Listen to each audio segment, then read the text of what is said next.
আমরা একটা বিশেষ পুরস্কার, এই পুরস্কারটা তুলে দিচ্ছি মনিকাজি আর সুব্রত ভাই দুজন মিলে। এগুলো দিয়েছে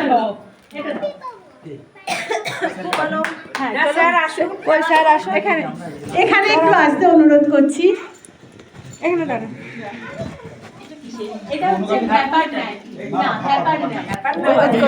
ওখানে যান, ওখানে যান, আপনি ওখানে যান, এদিকে আচ্ছা, সকল ছাত্রছাত্রীদেরকে অনুরোধ করছি সবাই মিলে একটু জোরে হাততালি দাও। আমাদের স্যারকে একটা অনুষ্ঠান, এত সুন্দর একটা দিন আজকে আমরা উপভোগ করলাম সবাই মিলে। এটা স্যারকে দেওয়া হলো গিফট পুরস্কার। আমাদের এইবারে পিকনিক কেমন হলো?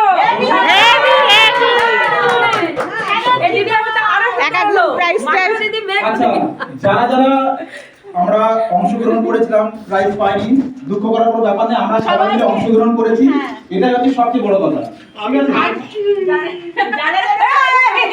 তারা সবাই একটা প্রাইজ পাবে। আর যারা অংশগ্রহণ করেছে দিদি বলছেন সবাই একটা করে প্রাইজ পাবে, ঠিক আছে? আচ্ছা, তাদের নামগুলো লিস্টে লিখে রাখো। লিস্ট করা আছে, প্রত্যেকেই পাবে। যারা যারা ঠিক আছে। প্রাইজ পায়নি তারাও পরের ক্লাসে ওরে কি হয়েছে দাদা, কি বললেন? আচ্ছা, হয়ে গেছে তো? নাকি আর কিছু বাকি আছে?